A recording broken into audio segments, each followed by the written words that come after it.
What's going on, everybody? Welcome into the Sun Belt Syndicate, a special edition as we get closer and closer to March Madness. Actually, I guess, Trevor, we've already really started into March Madness, but it's going to pick up here. And I do want to say before we get going, along the way, we are brought to you by collegefootballdogs.com. A lot of movement going on the NFL side of things. We are publishing both college football and pro football articles.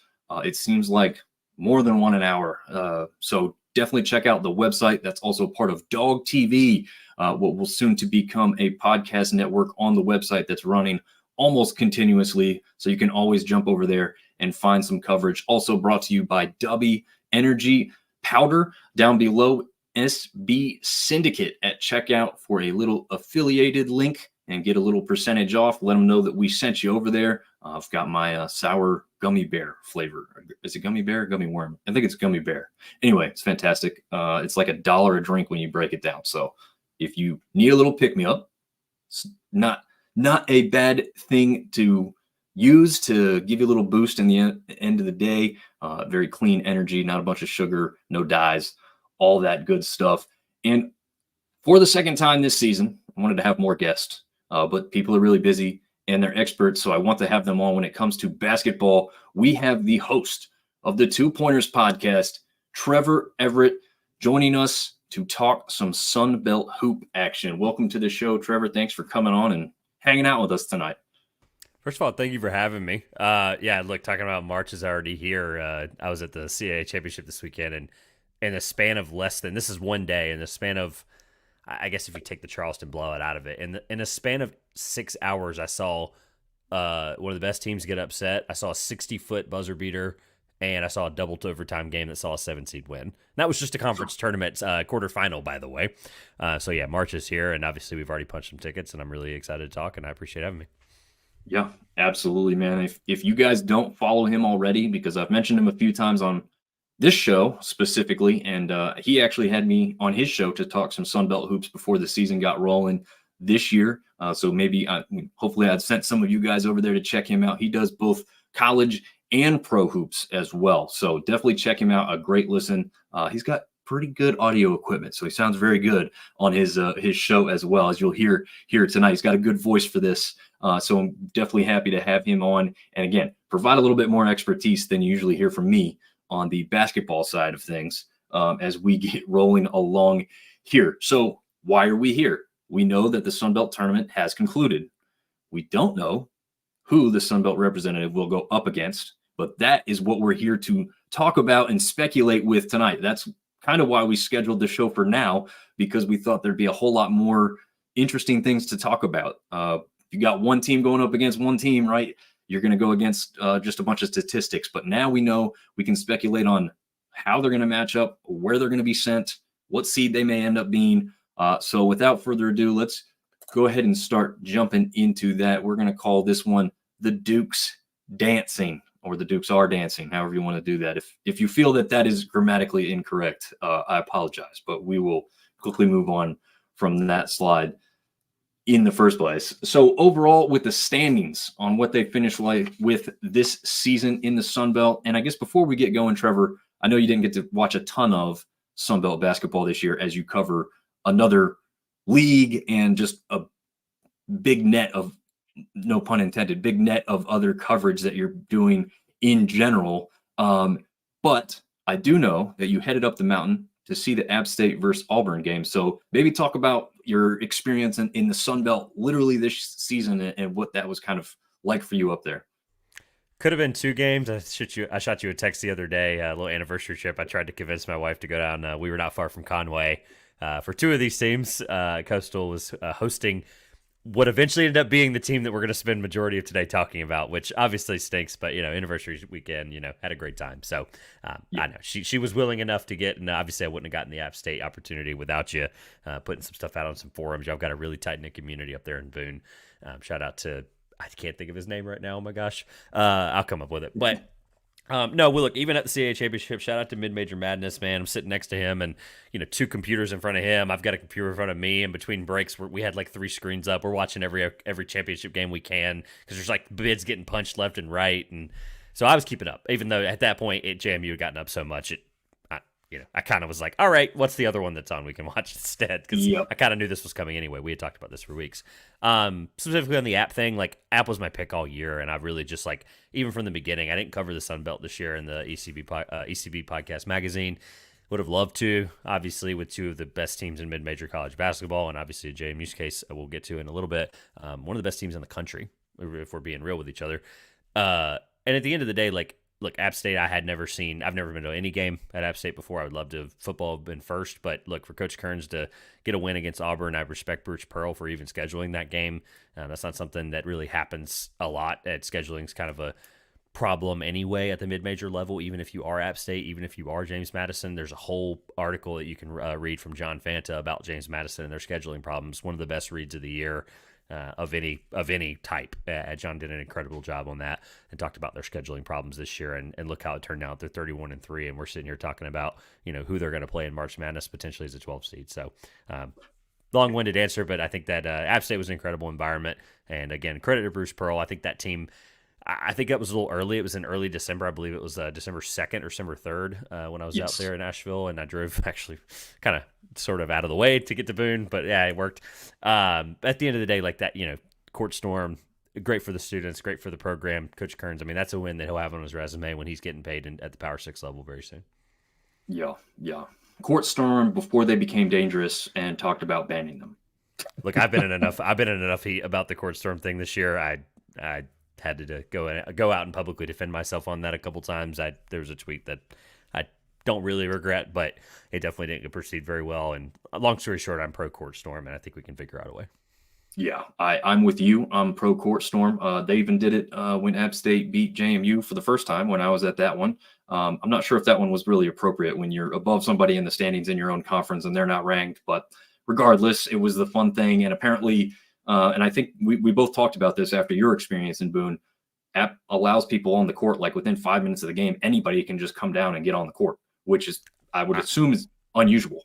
I had no idea. The only when you told me that, like, I genuinely couldn't believe it, and I tried to come up with, okay, are there any schools that I know of that I've been to this year? 40 games this year, 36 college, 4 high school, and tournament style. And were there any of them that even remotely did anything close? And the only thing I could think of was after wins, Campbell, my local team here in the CAA, they do like the coaching staff and the players go into the stands and like shake hands with the donors and say thank you and stuff like that. Obviously, Gore Arena is a lot smaller than Holmes, right? I think Holmes is y'all's arena, right? Holmes Center, Holmes Convocation, something like that. Yes. I knew it was in the right realm, but it's crazy to me. Now, whether we defend who should have, like you said, at the JMU game you were at, maybe, I don't know. All 3 of the Court Storms I saw this year were completely defensible from I defend the little guy, which is why I'm glad for you to have me. Thank you again. Like, I defend the little guy more than anybody, I feel like, just because I think they deserve it. Campbell beat UNCW, App State beat Auburn, and then UNCW beat Charleston, right? I mean, that's a rivalry game. They've lost 8 of the last 10 in that rivalry. So UNCW getting that win, students were jumping over benches. Don't defend that, but I defend the fact that it was worth it. Those students were there since like 9 a.m. I got there like 2.5 hours before the game, and they were already outside, and it was like a DJ was out there. I mean, the whole 9 yards. I defend all 3 of those that happened. Obviously, it's circumstantial. So, but yeah, the court thing's crazy. Again, long-winded answer, but the court thing is. I cannot believe people can just go and take a picture on the floor. Like, that's crazy. Oh yeah, absolutely. Before we get too far along, Artie, our resident Texas State fan, Trevor, is joining us. He jumps on like almost all the time. Yeah. Interesting. So, week. What's going on, Artie? Thanks for jumping on. And yeah, he's probably going to look at this. We'll take a quick look at this because most people at this point know kind of how it shook out in the end with App State taking the regular season championship, JMU falling just behind them, obviously dropping the 2 games head to head. Troy, who started off very hot in conference play up towards the top themselves with a battle with JMU before App State really got it together and started jumping up there as well. Arkansas State goes on a run towards the end. They get that 4 seed and obviously worked out pretty well for them. We'll go into the bracket look here in a second. A disappointing season for Southern Miss. However, they had a lot of injuries before the season even really got going. Trevor is well aware of one of the guys for Southern Miss who unfortunately couldn't really stay on the floor long enough. I'm going Curbelo. Yeah. Curbelo. Yeah. So We'll see what happens there with Southern Miss, but a little bit of a surprise after taking the regular season championship home last season and being a favorite coming into this year. South Alabama, who was in the championship game against Louisiana last year, who I guess I skipped over Louisiana. They looked like they were going to be a top 4 seed, probably towards 3/4 mark towards the end of the season, and then fell apart there at the end, but did end up going into 5th place before they got into the tournament. South Alabama, again, those two teams matched up in the championship game from last year. Both teams lost quite a few players going into this season. We knew it wasn't going to probably be the same for either team, and they end up towards the middle, which probably isn't a big shock. But I think both those programs are probably disappointed. I think the rest of the league is somewhat where you would have expected them. Texas State, as we see here, ended not so great, but ended the regular season not so amazingly, but they put themselves in decent enough position to make a little run here in the bracket, as we'll see here in the next one. And just to touch on some of the other teams, Old Dominion, Trevor, doesn't look so great now. I had them as my sleeper pick to start the year. We were actually live on your show when they were taking it to, oh gosh, you're going to have to remind me who they were going up against, that they were. I think it was out in Hawaii or something. I don't remember. Or it was early in the year. I know who you're talking about. I can pull up their schedule quickly, but yeah, it was like an SEC opponent that they went on the road and were battling. Oh, yeah. That's right. I was thinking about the Hawaii tournament that they played really well in when Jones had the heart attack. I thought that was unfortunate for him. Yeah. Too. Hey, look, I'm just glad to see he's healthy. I'm glad to see that he's going to actually enjoy retirement, because there are coaches that take it too far and then don't and then they just have like 2 years left on their life, and it's just scary. Yeah. Old Dominion, by the way, beat Drexel, who was the 2 seed in the CAA. Let me just put that out there. That's quite the, when the season's over, we settle the dust and we go, interesting result there. But early on, Drexel had to figure some things out. Coach Spiker, I think, is really good. They were playing Arkansas at Arkansas. Ah, yes. That aged decently well. Arkansas figured some stuff out, and I think they're a sleeper in the SEC potentially. Gotcha. Okay. Well, at the time when we were doing the live show, they were hanging right with them. It was early in the season. We thought, okay, yeah, they're playing down there an SEC opponent, and they're hanging right there. And I told you that was my sleeper pick, as they had every game that they lost last year was close, even if they lost. And I felt like it's one of those things, you just get a couple different plays, a player or two, and you got a big difference that could go into the net positive. Unfortunately, they had a lot of different things go wrong for them. Obviously, we talked about the health of their head coach, who has now been. It's kind of.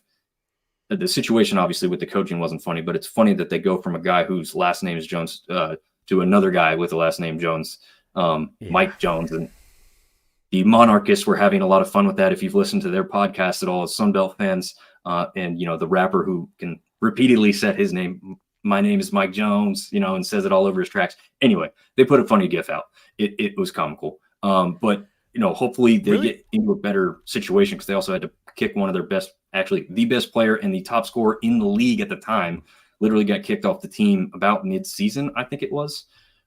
So unfortunate there. And hey, before we move on, since we've got them up on the screen, Coastal Carolina, just one spot above ODU in the standings.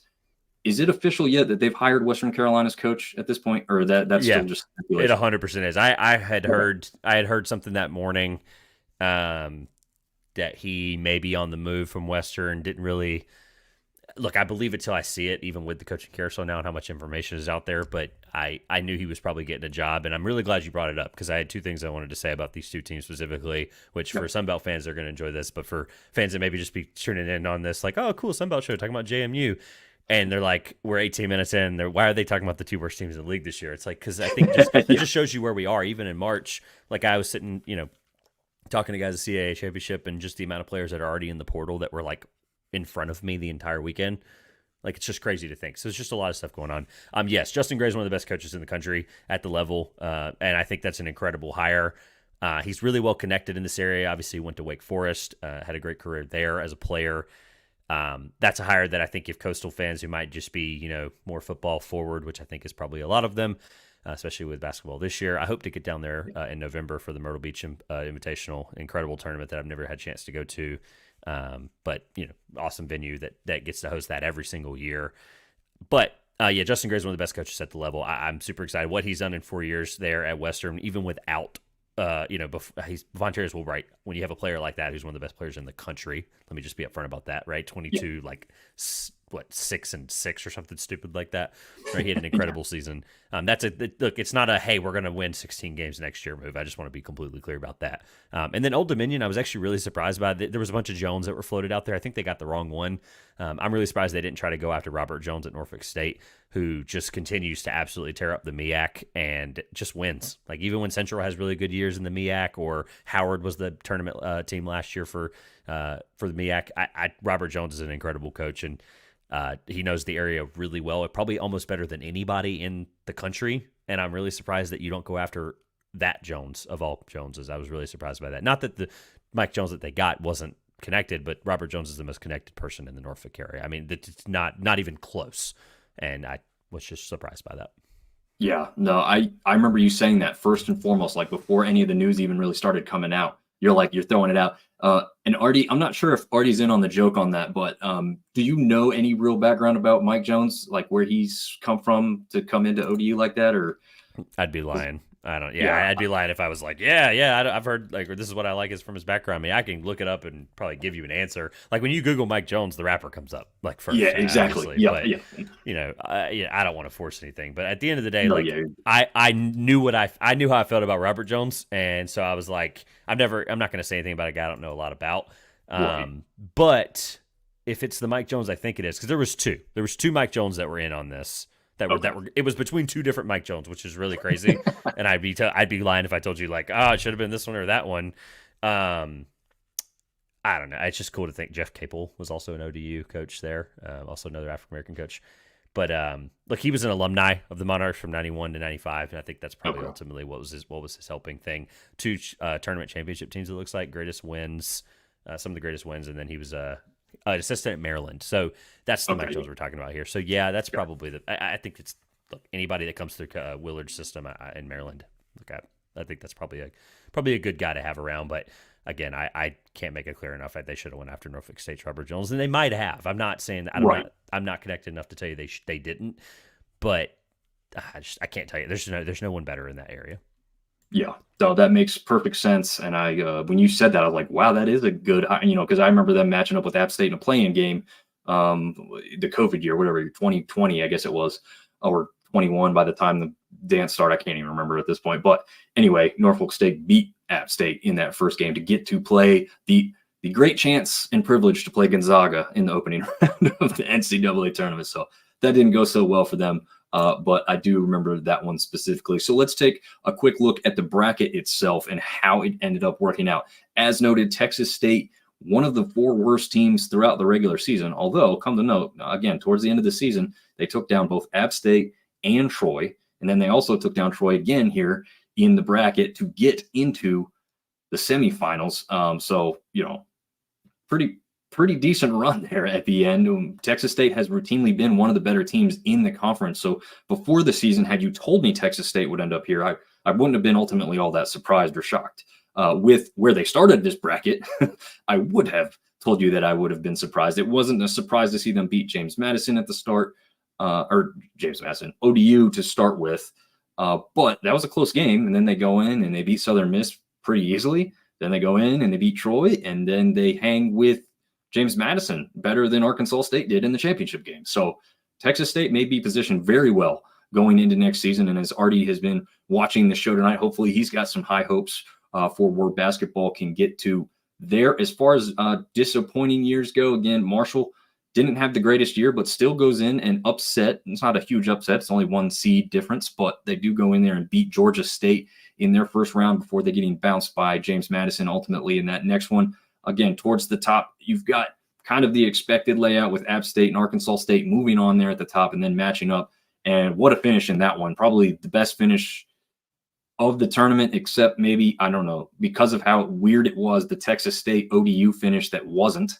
I don't know how much of that one you saw, Trevor, but unfortunately, for some reason, the Sun Belt doesn't seem to emphasize the fact that broadcasters need to be on site for their games. So these guys are doing it from a satellite location in the New Orleans Superdome. And they do a good job, I think. I mean, as far as the guys who are actually putting on the broadcast, I don't think they're bad or poor at all. I don't like the decision not to have them there live, because what happened is the clock was off by like 3 seconds, or it was more than just a split second. ODU had hit a shot, which seems like clearly before the clock had gone. It looked like he shot it way early, actually. Looked like he shot it with 2 seconds left in the game. He banks it in. They go nuts. They think they've won the game. And then they show the replay, and the clock clearly runs out before it ever leaves his hand. It wasn't even really all that close. It was pretty clear, cut and dry. But everybody watching the broadcast on ESPN Plus had thought that it was a legit shot that got ODU the win. So anyway, I say all that to say, hopefully the Sun Belt learns from this. I know they got a lot of crap for running it the way they did. So hopefully they change that going forward. I don't really think New Orleans and Pensacola are all that far apart. I would think it's probably a decent drive, but you could probably drive it, and if you didn't want to fly. So hopefully they change that moving forward. But was there ever an answer why they were remote? Like I know what you're talking about now that you described it there at the end with the amount of time. Because at first I was like, yeah, maybe I missed this one because stuff going on. I think on the 5th the 5th. God, y'all's tournament is forever long. 5th, 7th, 9th, 10th, 11th. Once the 9th, 10th, 11th starts, I mean, it's just you wake up every day and it's like, oh, cool, we're almost to the end. But that March 5th, like that's crazy. I didn't realize it was 2 days ahead. No, I did. I just don't understand that. Like, I can't imagine for the life of me the Sun Belt and the CAA this year. The Sun Belt ranked higher in KenPom and conference rating by a couple spots over the CAA, and the CAA is one of the best conferences in the country at this level. And I'm just using that as a barometer, right? Like, I know what I watch, I know what I think, but it's crazy to think that they like. I know there's a lot that goes into this, but why? Like, I just can't for the life of me understand why somebody was remote for that. I don't get it.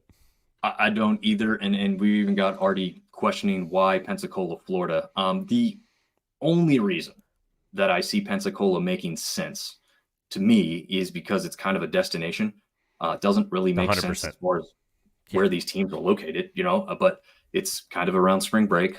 It's obviously a beach, it's kind of a name brand, I guess, when you think about places to go in Florida. So, it's in the South. Let me just make that abundantly clear to people that might be like, but why? Like, like people like say, why DC? Why is DC the hotbed for 3 conference tournaments? I think the CA is this year, ACC is this year, and then there's another conference that gets the DC area next year. And it's like you just have to think about the logistical nightmare of like they couldn't even get like 2 broadcasters to Pensacola for crying out loud. Like Jeez. These conference, I don't think people underestimate like how much of a nightmare. I like any venue that can support it. I don't know what in naval airbase they're talking about, but he's talking about. But I'm sure there's somewhere. The point is even the Sun Belt or even the whatever you think is the worst conference in college basketball that does a neutral site, right? I'm a fan of a neutral site. I don't love the ASUN, the NEC type of format where the home team gets the bit. Like I don't love it. I understand it. It ended up not mattering because all those 1 seeds didn't even win. I can't remember what happened in the NEC exactly, but it's not what we're here to talk about. The point is, I just got back from a neutral conference site, and it's the best. They just can never, if they can figure out the ticketing and stop making it so expensive. Like the cheapest ticket for this quarterfinal get in was like $75 for the CAA. Wow, which is stupid. Like I don't know if that was 1 session or 4, but still, if I'm a Charleston fan, I'm watching Charleston at noon and I'm getting the heck out of there. But for $75, maybe they're keeping people around. Maybe that's what they think they're doing. I promise you, the only teams that were there that even made a bit of a crowd was Towson and UNCW. Everything else, like it just wasn't the same. So the whole point being the Pensacola thing, like there's not really another venue that they could have because it can't be the Superdome. Like it can't be the New Orleans Superdome where they have the guys broadcasting, right? But it also can't be, John Smith High School. Like it has to be somewhere, and this arena is perfect size for it. I think it's an incredible venue from everything I see, but I just don't know if there's a better answer in the Southeast. Yeah, I guess that's true. I mean, you would think that you've got Georgia State in Atlanta. Obviously, like you said, you don't really want to have them host it, but you've got to think there's a number of arenas in that area that maybe are smaller venues that could. But you're right. I mean, there's not like, the Deep South. I mean, I guess you maybe do it in New Orleans and host it where the Pelicans play. I don't really. I don't hate that at all. I really don't. But then you have the same problem as you have a 17,000 seat arena that. How many people do we know for a fact? I mean, we could probably pull it up if it would take me a minute, but like how many people showed up to the championship game for crying out loud? The eye test was not great, to be honest with you. Imagine the Pelicans arena. Yeah, that's true. Yeah. Anyway, sorry, Yeah, I know it's not. I got you on a tangent there. That was my fault. No, it's true though. I mean, it's cost prohibitive for a conference such as the Sun Belt, which is almost always and traditionally has been a one bid league. And even with as good as these top two teams are this year, it doesn't look like we're going to get two bids until that can become more of a usual thing. I don't think there's any reason, like you said, to go get an arena that seats almost 18, 19,000 people and not fill up even a quarter of it. I mean, that's just kind of silly when you look at it that way. So it definitely makes sense to follow up. Obviously, James Madison goes on the run again. A little bit of a struggle against a tough Texas State team who woke up there towards the end, but they win rather easily. I think probably the first, I don't know, 12 or 13 minutes were pretty close in the championship matchup with Arkansas State and JMU. And then they just kind of turned it on. And it was actually eerily similar to how the vast majority of the Arkansas State and App State game had gone, which is Arkansas State kind of jumped out a little bit early. And then it just kind of stayed within that 4, 5, 6, 7 point difference. And like as soon as somebody would score, the other team would score. So it never really got all that close till the end. Obviously, App State kind of closes that gap right there with 4 or 5 minutes left and, has a chance to win it multiple times, and as does Arkansas State. And then obviously they do pull it off with that very last second shot. But then JMU just wins by 20 points in 91-71 final in that championship game. So unquestioned win by the Dukes from JMU. They are going dancing for the first time since 2013, I think it is. Yes, 2013. So congrats to the Dukes as we move on to see some of their resume, or we find out, obviously Sunday, find out where they're seated. But we're going to talk about where they're possibly seated, obviously tonight, and who they possibly could match up with before we get into that. And Trevor, did you find us any information you wanted to share on that? On the attendance? Yeah. I found something else that you said that you said multiple times tonight that I think we'll get to later about the bids, about the multi bids that I found fascinating just now. Okay. By accident. So we'll get to it, I'm sure. Good. Yeah, save that. And we will start with JMU's resume. 31-3 overall, 15-3 within the conference. Obviously, those two losses, as we'll get to App State, but they have won now 13 straight games. So obviously, they hit that mark when you're talking about a hot team in March. They are certainly that. They were hot in February. They continue it into March. They had a season opening win over then number 4 Michigan State. And Trevor, I'm going to have you chime in here real quick with the thought. I mean, tell me where you think Michigan State is. Are they one of the ones that's like kind of a shoe-in at this point? They still have some work to do, or are you up on where the Spartans are currently sitting as it looks in the Big Ten right now? This is why I will preface this now. I had it saved for later a week about like the whole shaping up overall thing. I'll preface right now and tell people I'm not a bracketologist. I make that very clear. I do not have the acumen to put that together, and I will trust many people in this space, specifically Bracket Dom, Jonathan Warner, T3. Huge shout out to T3. That's my boy. Yep. I go off of bracket matrix, even though it does pull in people that are terrible at it. Like generally, it pulls in the people that have filled in the bracket properly. So when you had some questions in the rundown you sent me, I tried to just go off of bracket matrix's averages. We'll get to like the specifics of that in a second. Michigan State specifically, this is where the reason I preface with that is like my eyes tell me that they're not a great team. I think they're really ball dominant and relying on Tyson Walker, but the problem is they're starting to shape things up. The Big Ten has enough top teams that they've beaten. If I'm correct, they are, as of right now, let me see what their seed is. They are averaging across all the brackets that have been submitted officially, or like submitted as in people that update them for the rankings. Yes. 114 total people have updated it correctly, and they're a 9.7 average.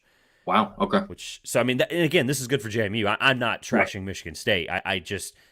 I'm not sure. Last year they were a 7 and they beat whoever, and I don't remember exactly how it fell out, but they were 7 last year and they beat somebody, or 8. This is not the team I think that does that. No, yeah, I'd agree. I think what we saw there in that first matchup helps lend to that. Again, that's not.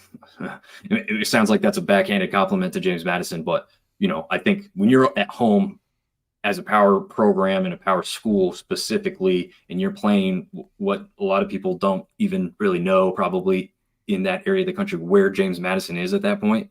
They certainly know now, but going into that game, they probably didn't expect it to be much of a game. Probably 20-point win is probably what they expected. I don't know what the spread was, but I would It assume it was was not supposed to be close. it was probably 15-20. I mean, the thing that, and I want to be correct on Michigan State, 7 seed last year, they beat USC in the first round as 7-8. They beat Marquette, and then they lost to Kansas State in that incredible team with Jerome Tang and Marquise Noel. So just wanted to make sure I got that clear. Look, what were we talking about? Oh my gosh, I got distracted by making sure I wasn't wrong on Michigan State. But JMU, like people knowing who JMU was, like just a quick thing there, like the football program and all the stuff that surrounded that this year. I've made it clear to you I don't follow college football to the extent. I just try to keep up with it nationally, watch game day, the whole thing. And I mean, when you were telling me about the game day thing and going up there, I mean, like I knew what was going on because JMU was a brand, and obviously they had some bowl stuff that went into account, and obviously I think they ended up being able to make one because of some circumstances. So good for them. And like I know who they are. Right? I'm a college basketball fan. I follow this sport at a large scale, but I would agree that probably the national public, when they go to see a 12 next to them, will spoiler.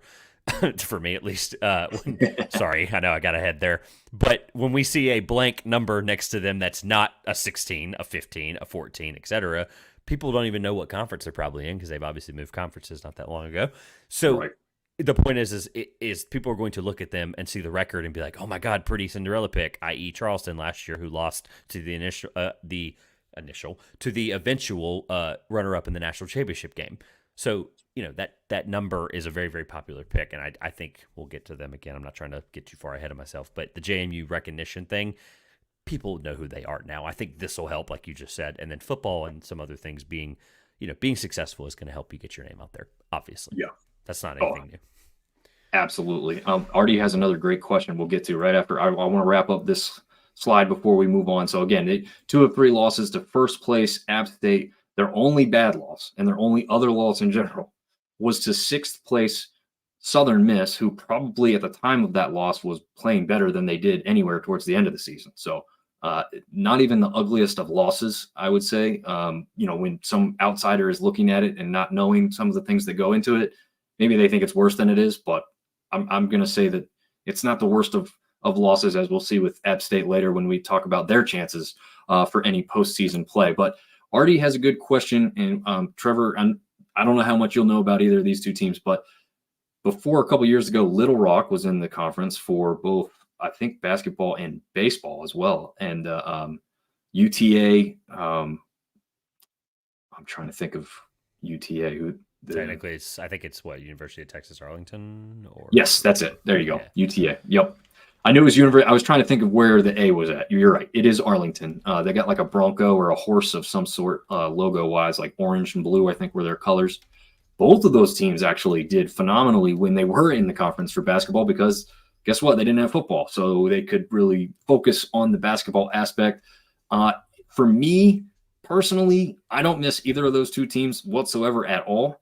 And one of the reasons is, I guess Little Rock is in Arkansas, and so you've got Arkansas State there. I never really thought of that as some massive rivalry. Maybe it was, and if anybody from either of those 2 fan bases is tuning in, they can let us know. But I never really heard a bunch of stuff about those 2 teams going at it, and so that one really didn't have anything for me. And then Little Rock matching up with anybody else was going to be like a really far game, so not much of a regional excitement. And then the exact same thing with Arlington.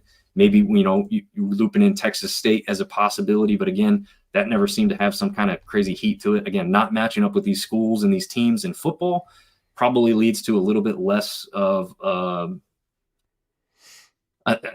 care factor, I guess, across the board to really, feel like there's some intensity when you come into a sport that they're just starting out in for the year and everybody else has gone through like the ups and downs of football before they get to this, and they have some feelings and some thoughts they want to get out while they're playing against these teams. So personally, I don't miss them. And I'm not even sure how well either of those programs are doing at this point. But Trevor, I don't know if you, again, any thoughts at all to share on that aspect. I've already gone off enough tangents so far, so I'll be short and sweet. Just based on what I've looked at from their historical data recently, Arkansas Little Rock went 21-12 this year. Don't know exactly how they finished in the actual conference tournament, but 21-12 is impressive, and the OVC, especially the OVC, who was just crowned with Morehead State. So let me just look it up. I'm already in here now. They were third in the OVC, and the OVC was a pretty good conference term. Morehead State was the best team, and they clinched the March Madness bid. Actually, my guys at over Everything College Basketball were there for the second year in a row up in Evansville, so that was really cool. We just had one of their players. I'm totally blanking right now on his name, and shame on me, but he was on the podcast that'll be out this week, so that was really cool. Sorry, off a tangent again. UT Arlington definitely fits the WAC better. And the reason I will say I'll be short and sweet is because neither were charter members, so it doesn't really oh no, they lost a founding member of the Sun Belt. Who really cares? It's ultimately who replaced them? You would know that more than I would off the top of my head. I would have to find it, but who ultimately replaced it? Marshall, right? You told me Marshall replaced them. Yeah, so 4 teams came in when you lose 2, but all 4 teams brought in football, and I think that's why. So you had Southern Miss. What were the 4? Help me out. Yep, go ahead. Southern Miss, Marshall, ODU, and James Madison. So at this point, again, hello, those are the 4. Yeah, I will take those 4 and at every level. Are you kidding me? Okay, so to answer his question, no, absolutely not. Do that. How did he word it? Do we miss them, or should we let them stay? Yeah, he put "miss" in quotations because he was kind of alluding to the fact that Little Rock's, both of those programs were towards the top almost every year in basketball when they were here. So I guess that's kind of what his thought process is. Do you miss football having a better quality? Football owns everything. Okay, let's be upfront. So no, I football owns everything, and no. Yeah, no, absolutely, it does. So we'll jump over here, talk a little bit more about where JMU ended up in the rankings. And before we do that, Artie, even as a Texas State fan, saying go JMU. It's a big accomplishment to get into the tournament. Thoughts on the NIT, no longer accepting regular season champions automatically. We will save that one. I was going to say, do you want to do that now? Because remember the thing I told you I'd save? That's it. That's it. Yep. That's going to be fun. We're going to get to that. Trust me, we're going to get to that. Going over some stats, just to kind of throw some stuff out there for the people that are tuning in who maybe didn't watch any Sun Belt and want to know what this team's going to provide and offer coming in. So we're going over where they landed in the Sun Belt statistically in a couple different categories. Number 2 in scoring offense with 79.9 points per game. Nobody else was all that close to that mark. I guess, they're in this high 60s, but again, they were besides who was actually number 1 there? Arkansas State. Sorry. Arkansas State was number 1 with, exactly. And they didn't pull it off in that championship game, but 81.1 to 79.9 for JMU. JMU, number 2 defensively, averaging only 67.7 points allowed in their games. Number 1 in margin of victory, winning most games by a 12.2 average. Number 1 in assist to turnover ratio at 1.53.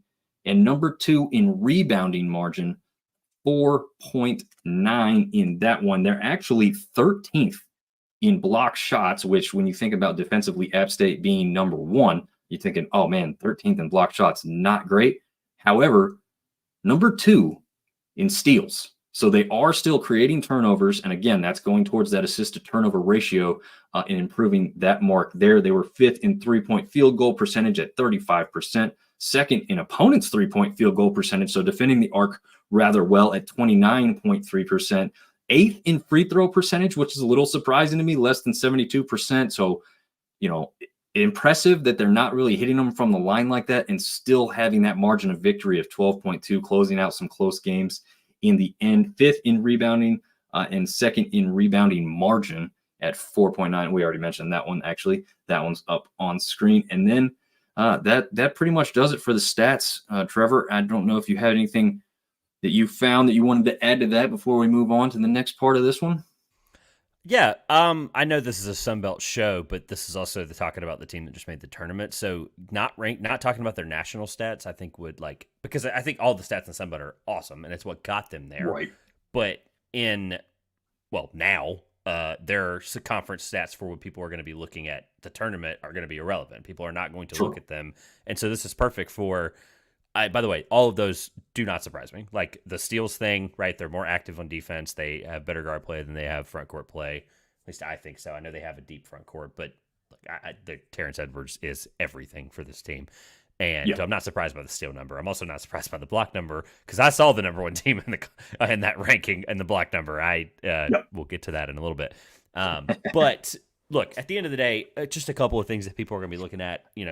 When you go to ESPN and you pull up, if you play any other bracket challenge, by the way, shame on you. But if you go to ESPN and you play your bracket challenge and you look at the bottom, it's going to tell you like the wins versus and loss versus and all that stuff. Obviously, the Michigan State stuff's going to be on there. The Southern Miss loss is going to be on there, like you said. But they only have 3 losses on the year, and it's crazy to think that both those other losses, like you said, regardless of who the team was, if you just look at, like, it was a top 80 KenPom loss. App State finished top 80 in the KenPom. Like, that's incredible, an incredible feat. They're 61st in KenPom. Teams similar to them in that range, just FYI, when you go to metric it out a little bit and see where they kind of, because their defense is lower than their offense, 57 offense, 76 defense. They play a really fast tempo. I say really fast. As long as you're in the top 75, I feel like you can change the style of pace that you like to play, is how I kind of look at it. They're 72nd, so they're just over that mark. Some similar teams in the range. Seton Hall, who's right now in, but if they lose to St. John's, it could get real dicey. Xavier, who's not a tournament team. Butler, who looked like one throughout the year. Virginia Tech. This is not, by the way, to say that this is where these are, because KenPom's not perfect. He's admitted that for, how many years has KenPom been out? Let me look at the page right now, because it's going to bother me. However many years it's been out. 99. So it's been out since 1999. He's not perfect. He's made that clear, right? Yeah. But the point is people are going to look at this and tell you all these stats, and I'm going to sit here and tell you that they're where they are for a reason, right? The 3 wins is going to tell you that. Things that stick out to me specifically that aren't just offensive and defensive efficiency stuff. They're 35th in the entire country. Like I said, throwing the Sun Belt stuff out for a second. 35th in the country in effective field goal percentage offense, and 23rd in the country. Talking about the defense not sounding that great when you average out KenPom's total margin. They're 35th in the country, or 23rd in the country, excuse me. So they're top 25 in the entire 362 teams where they defend the effective field goal percentage. They hold their opponents to 46.7% from the effective field goal percentage area. Ridiculous. Wow. That is that speaks more to their defense than a number next to their rating. They're 3rd in the country in 3-point defense. Talking about the steals, they don't need to generate steals. They can just generate clamping you down from deep. And then all their offensive numbers, there's only one in red, and it's free throw percentage. That could probably hurt them. If we're looking at like the one thing, I think you had mentioned the Sun Belt part of it. If we're looking at one thing where that we're like, they get into a close game, they're probably in trouble. That's probably where. The thing is, though, this is March Madness, and they have 2 of the best players in the country at their position, that I'm going to take them regardless of the free throws. I'm going to take that they're going to step up to that moment, and at the end of the day, I think that's probably fine. There are some more I won't bore people with, but just the point is more is in their favor than less.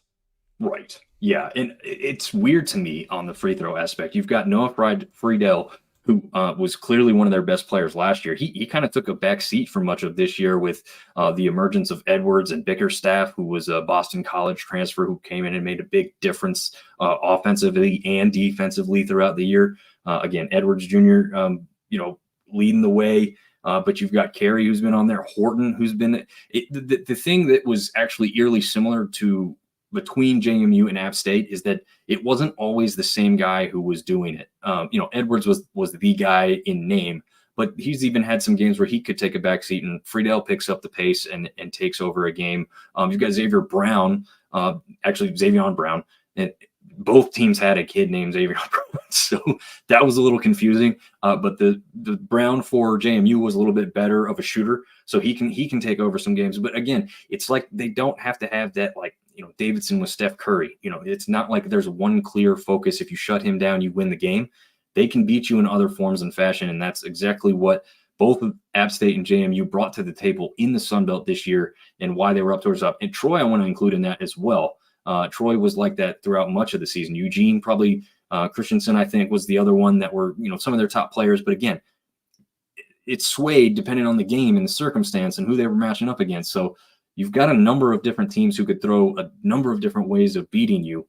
And clearly they're better at some things than others. But it's not surprising to see the top teams up there that all kind of play in that same realm of like not having to have that one guy take over the game to win it every single time. So not a shocking surprise to see JMU end up where they are. Here we go. This is the part everybody came to see. We're almost 50 minutes in. We're getting to the bracket look. I brought up a little bit of a graphic. I told Trevor like this. This is just to get some idea. We are going to talk about other numbers. We are going to talk about other opponents. But I just threw up what I saw was kind of, again, with Trevor not being a true bracketologist, but he still knows what he's talking about. I was just trying to grab from a lot of the bracketologists out there what they're speculating, who they're throwing out there, where they're throwing them out there. So let me bring up my notes real quick on that too. Trevor, if you want to say anything about where you think JMU is going to start off with at this point. What I will say, because it won't come up again, I know for a fact, because you gave me the agenda. I just want to give a huge credit to what Coach Byington. I know it's Byington. Yeah. What he's done. By the way, people are going to hear this and be like, he can't pronounce the name. He's giving him all this credit. I'm terrible at pronunciation, so that just is what it is. They can find out if they listen to my show. But yeah, you said it was Byington officially, right? Yeah, Byington, I think. Byington. Okay, so everyone says it so fast. You're right. It's like, I don't know. Are we butchering it? Are we getting it pretty good? Real quick, do you know where he came from before James Madison? Georgia Southern, which is what I was about to bring up. So the reason I'm bringing it up is because I'm giving a shout out. I'm not going to take credit for this, but Kevin Sweeney, one of the best guys out there in covering college basketball, when he took over this team 4 years ago, they were like sub 300 in KenPom, and I just gave you every metric that was top 76. Yeah, like I don't care what the transfer. I couldn't tell you right now. I've watched this team a lot this year, but I couldn't tell you right now how many years some of these guys have been on the roster. I know some of them you said were transfers. Like I can't like pluck all that right now out of the year. I'm not a broadcaster, but the point I'm saying is like whether they're transfers or not, to get a team from sub 300 and then 4 years later you have them as a 31 win team and in March Madness, and every single KenPom stat that's relevant is in the top 75. You have to give it credit, and this is the worst thing I'm going to say to James Madison fans today, but he's probably gone. But I'll leave it at that. I've heard the rumors to West Virginia. Okay. I've heard 17 jobs. So I'm like, all right, yeah. He's probably somebody's going to be like, here's the Brinks truck. Come on in. The last 4 years alone, like regardless of Southern, like the last 4 years alone is what's going to get him paid. But Georgia Southern is really good as well. Yeah. And Georgia Southern, unfortunately, hasn't found. Although I don't know, they seem to round into form a little bit towards the end of the season. Hey, that start. If you start that bad and you turn it around and you're at least competitive, I mean, good grief! I was texting you like halfway through the year, going, "Are they going to win a game?" Like, and it got like real for a minute there, and then obviously Mississippi Valley State and all those guys actually didn't win a game or almost didn't. So anyway, sorry. Yeah, that was an ugly start for them, but a decent finish. I think I see the message boards for their fans, and most of them actually have a decent outlook towards next season. I mean, they took App State to the wire in overtime twice, and probably could have, would have, should have won those games, right? So, you're doing that to the number one team. They play James Madison close, so they're not really statistically or the eye test not as far away as they are record-wise. So the record's just ugly. Not much you can do about that. You got to take care of that business along the way. So I've got this on screen. 11 through 13 is the numbers I was seeing the most, with obviously the average there being 12. Most people, 4 out of 6, had them as a 12. Trevor, I think you said you had maybe a different number or two that you had heard or seen or thought of. Not really. To clarify, 11.99 is their average on bracket matrix. So let's just be real. They're a 12. It is this late in the season. Now, in late January, that number is 100% going to change. But we're, as crazy as it sounds, we're 5 days away from looking at a bracket. Less than that. Yeah. It's 9 o'clock at night. So my point is I wrote down, I'll just read it verbatim. I would be shocked if they went up rather than down. I think 11 is more possible than 13. So I'm just going to carefully say that 12 is probably, not being a bracketologist, that 12 is probably where they end up. I don't think that's where they move from. Gotcha. Yeah. And I'm not sure, I feel like there's some kind of statistical formula in the background that they help use to get them into these things too. And you're like, I don't know what that is. I don't know how. Well, their net helps them. They're 50. I wrote it down. They're 50. 54, I think, right? 54th in the net. Like, that's going to help keep them in that range versus a bubble team that is going to push them up or down. That might be in like the 9 line, the 10 line, or even like potentially some of the play in like that. What's really going to come down to is you need to be, if you're a JMU fan, you want them to be the 12 for whatever reason. I'm not making a huge case. Is you want St. John's to lose to Seton Hall. Seton Hall's already lower than getting into Dayton. You basically want to root for every power team that's a bubble team that is Yeah, probably to has win. a chance to play that to not make Dayton, basically, whether that's out Gotcha. completely, which is a bigger if, or to just be better like Seton Hall is. I'm just using the Big East as an example because we're literally tomorrow going to have a play-in game basically for the tournament. If the winner of St. John's Seton Hall is basically in the tournament, no questions asked. So the point is, I'm using those two as like the loser is probably in Dayton.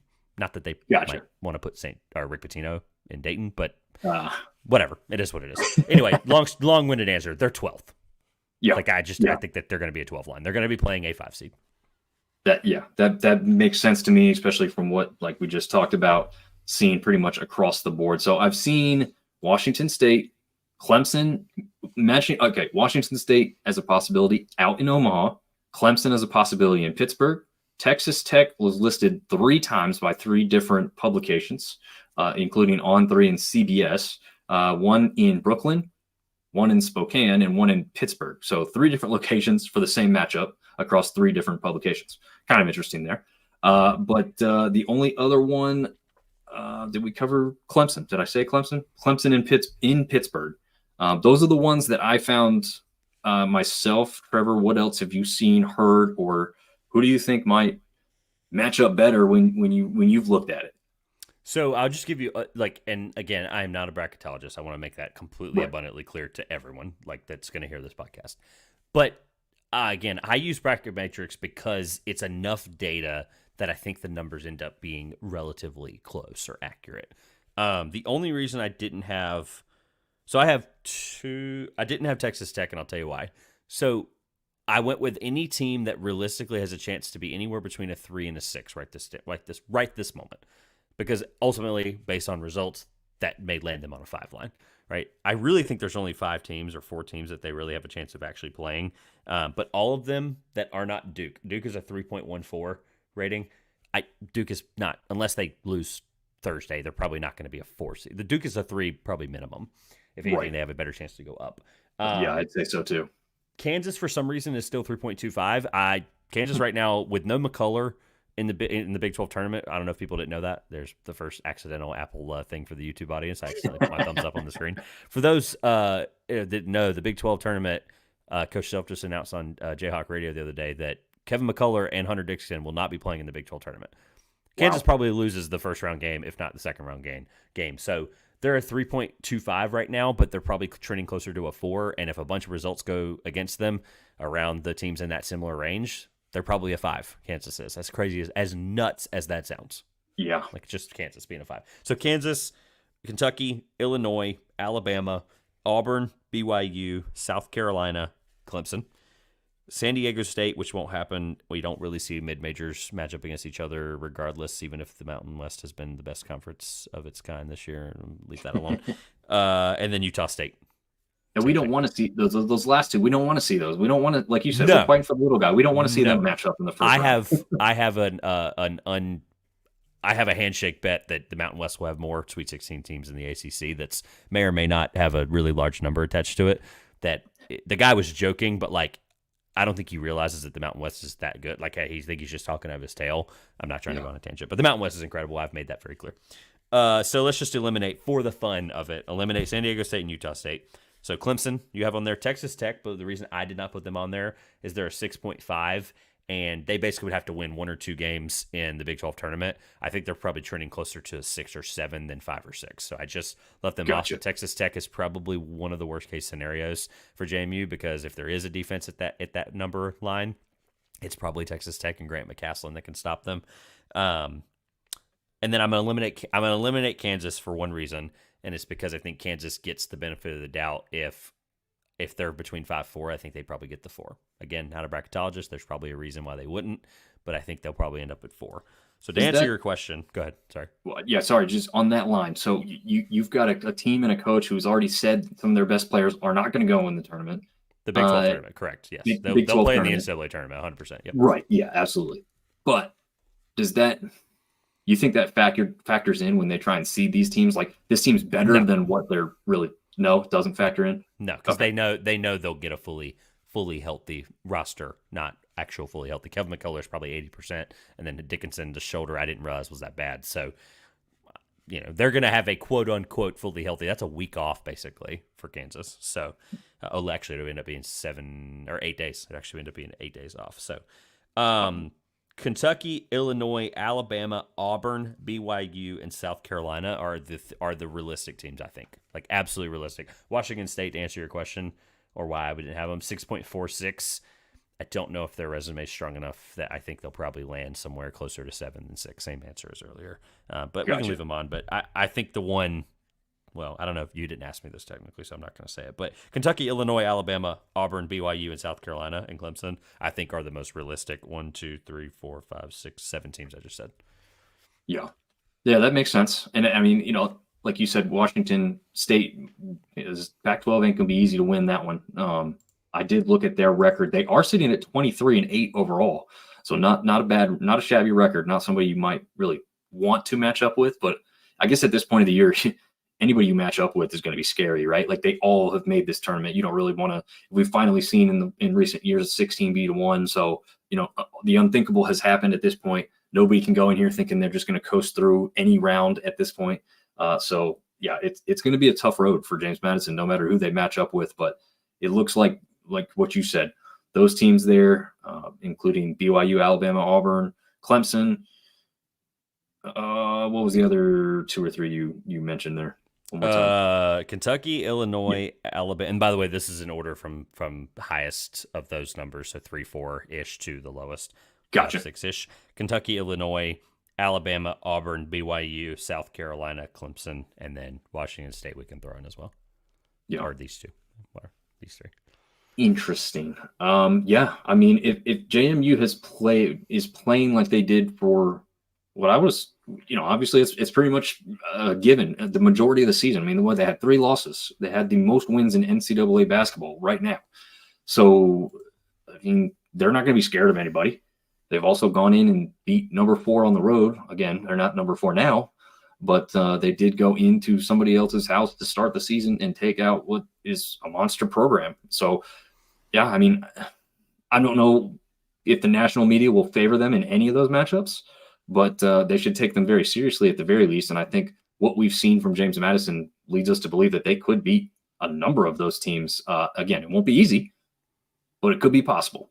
So, I don't know if you had this on the docket, but I guess I'll ask you this. Who of these are you most confident they could beat? Because I have a clear, there is an answer staring at me with 4 eyes. A team that can't play a lick of defense. Is it Clemson?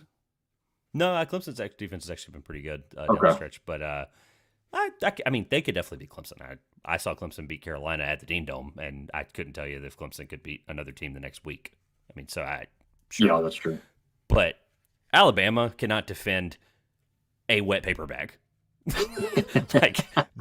They cannot. Now, is the winner of this game going to have 134 points? Probably. But Alabama, I think they're ridiculously overseeded. I know that they're the best offense in the country statistically, but again, they cannot guard a paper bag. So a wet paper bag. So if they get Alabama, if I'm a Duke fan, so whoever's the Dukes, you know what I mean. If they're listening to this right now and they're like, who do we draw? Whatever. If Alabama pops up on your screen at 6-ish Eastern time next week, you need to be cartwheeling in your living room. Because out of this team, you don't want to play Kentucky because they're starting to figure things. I think they're really starting to figure things out, and we've got about 5 days for me to decide whether I think they're a true national championship contender. Illinois, the offense, I think Illinois' defense, when it does dig in, kind of the same answer as Alabama a little bit, but Illinois' defense isn't great. Auburn, you do not want to play Auburn. I know that the App State beat them, but that's not the kind of game Auburn plays nowadays. I think Auburn has I think they're going to get underseeded, and they have a really great chance to make the Final Four. BYU, same thing. I think they've got too much talent for them. And then South Carolina, sure, I don't know. I still have some thoughts about South Carolina. They're the 4th luckiest team in the country, according to KenPom. Something to think about there, especially in a tournament, close game.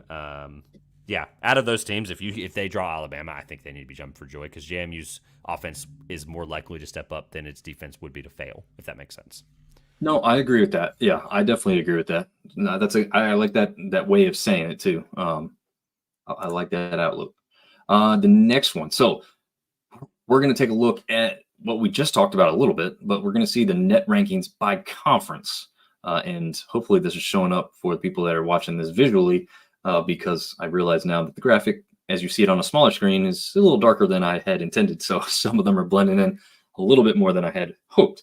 But where is this paper? Here we go. We have this in chronological order here, going down to see how far down the Sun Belt is, comparing them against some of the top leagues, and why, you're looking at a one bid league in all likelihood. Because I guess, Trevor, chime in there real quick. I mean, there's no chance of a two bid for the NCAA tournament, even with as good of a season as App State had, correct? No, the only chance. So to kind of, I told you I'd kind of allude to that or come back to that maybe. There's a lot that goes into it. James Madison's chance was 100 times better than App State's. The ideal scenario, all jokes aside, is for App State to beat JMU. Let me make sure I get this right. For App State to beat JMU in the championship in like 4 overtimes. Make it as close as humanly possible. Joe Lenardi makes the 4 overtime joke all the time, and he's a jokester. But the point is net ranking for App 72, net ranking for JMU is 54, which is just below the current cutoff line that they use on bracketologist.com.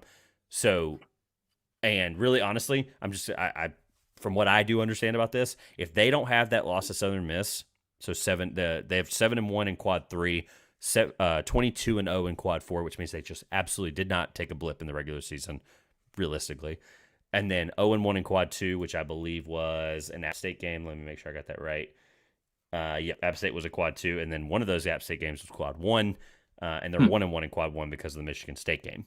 So basically, they don't lose to Southern Miss, they're probably an at-large regardless. Like if they like them losing, they probably do find a way to get in.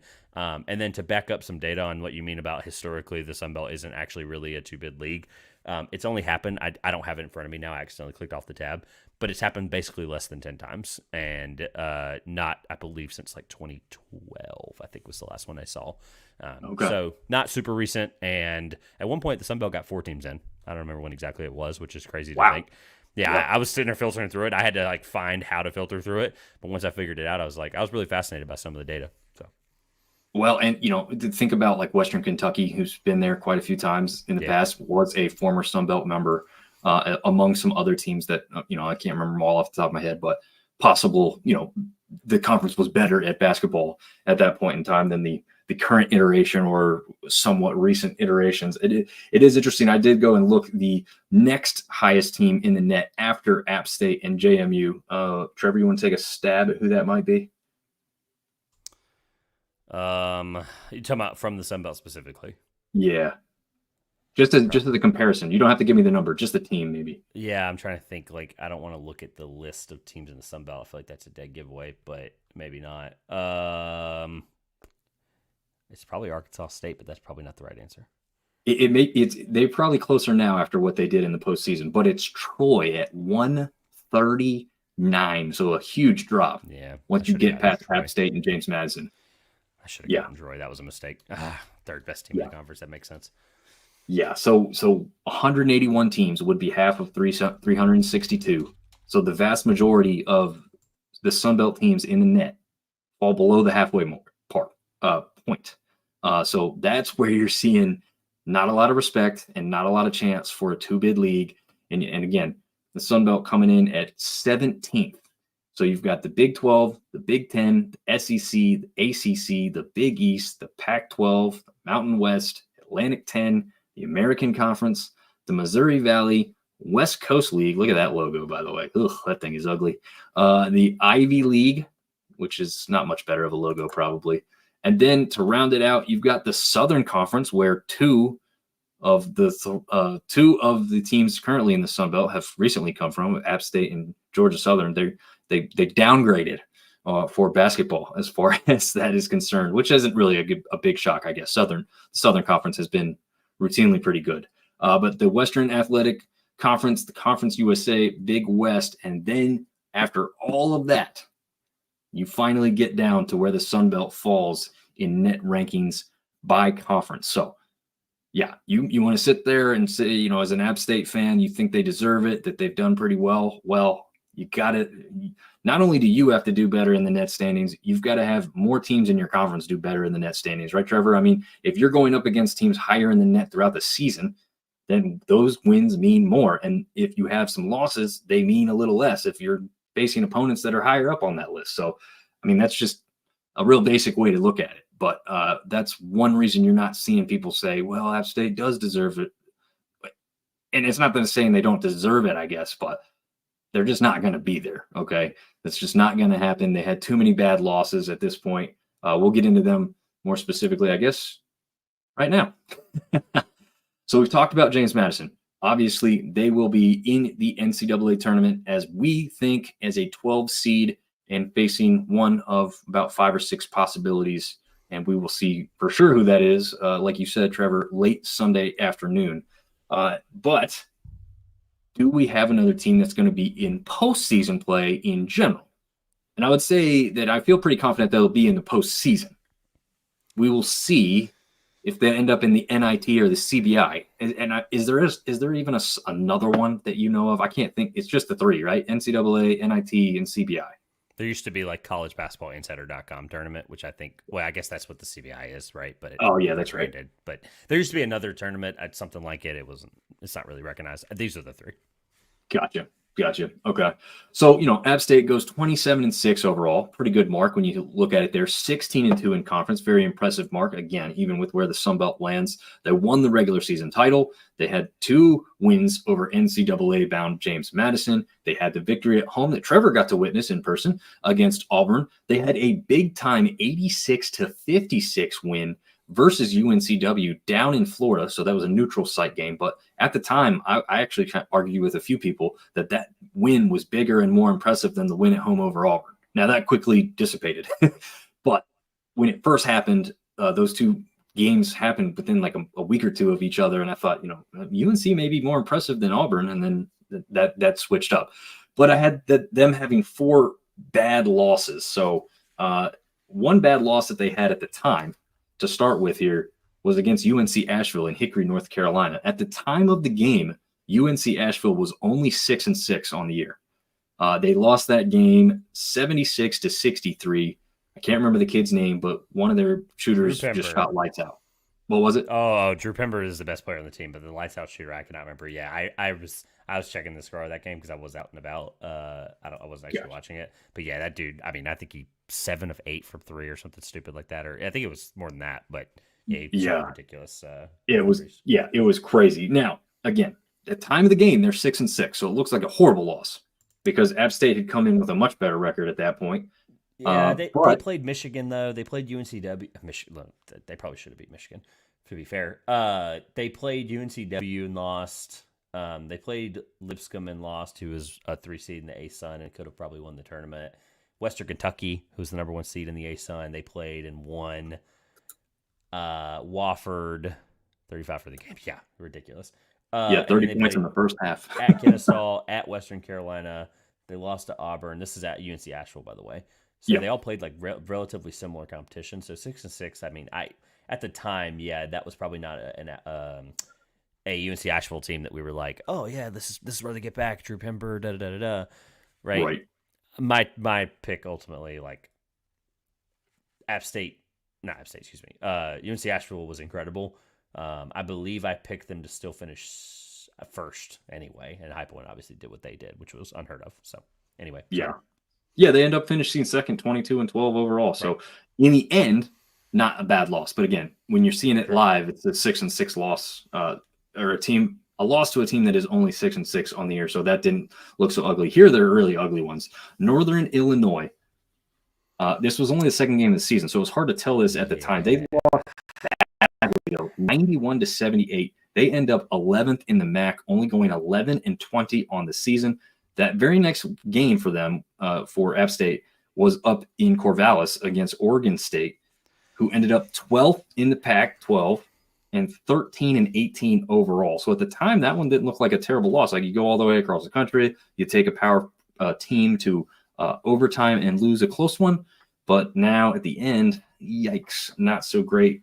when you go and look at it that way. And then they also lost to Texas State, who ends up 17-18 and 10th in the Sun Belt overall. And then, I listed this one because where you were expected to be. Arkansas State played pretty well against them, but I still listed that as a bad loss. You're looking at an Arkansas State team who's only 18-16 overall, did finish fourth in the Sun Belt. But again, Sun Belt not being a power conference to speak of, you would think that they could get past that one. They were a perfect 3-0 in quad 1 and 2 games, but they were 5 quad 3 losses and a quad 4 loss, and that is what hurt you. Like you said, if JMU eliminates the Southern Miss loss, where does that put them? Like you said, probably is a not large bid no matter what they did in the conference tournament.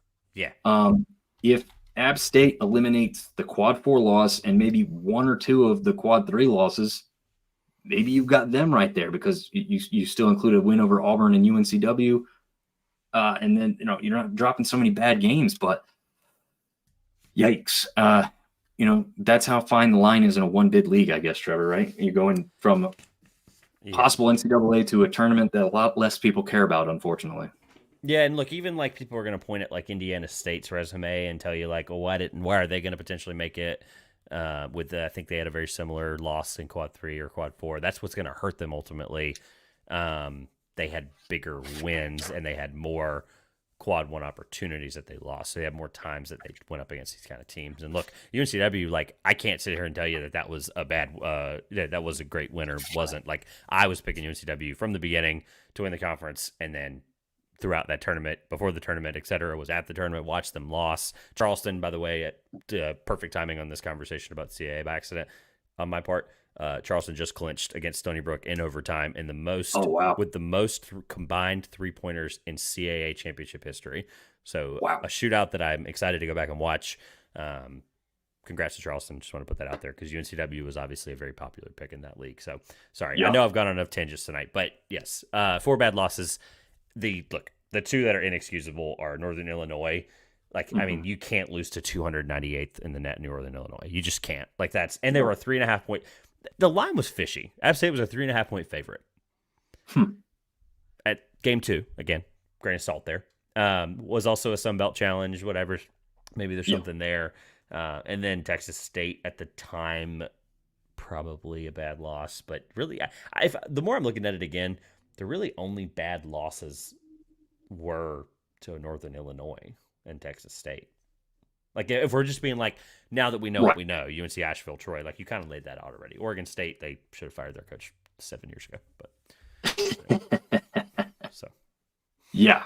So, in the end, would you favor them to the NIT, or do you think there's a shot that they don't get taken because of the new rules that they've kind of put into place for this season? Is there a worry at all for App fans to not be going and possibly hosting a game in the NIT? Or do you think it's something they might get passed over for?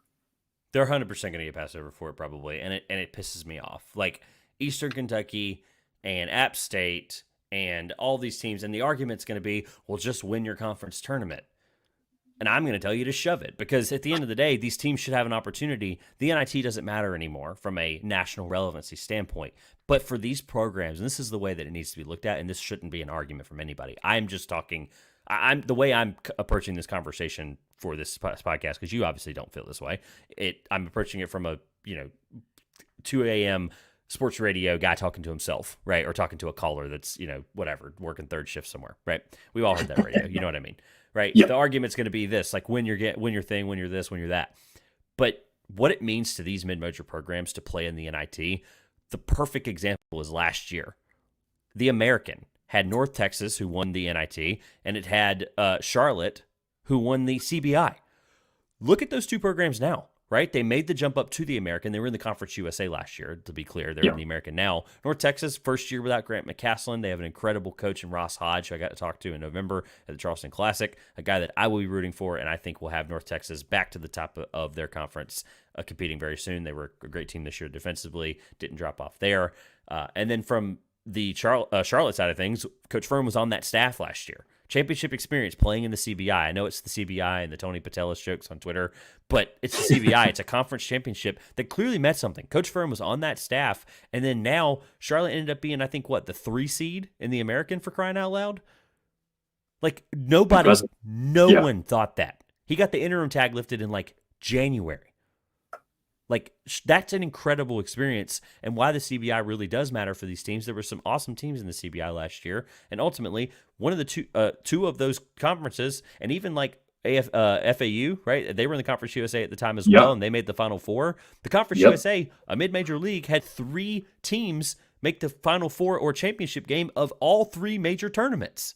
So you're telling me that I'm going to have to watch, instead of App State, who's 27-6, who's probably one of the top 3 or 4 best mid-majors in the country, you're telling me I'm going to have to watch NC State? That's not that team that will be in the NIT. Let me be completely clear. I just threw out the first like middling ACC team I could think of, right? Yeah. Pitt. I'm going to watch Pitt. I'm probably giving Pitt less credit than I probably should. But the point is, I'm just giving you these teams. Like, I know there's probably better examples out there, these terrible bubble teams that probably shouldn't even be in there at all.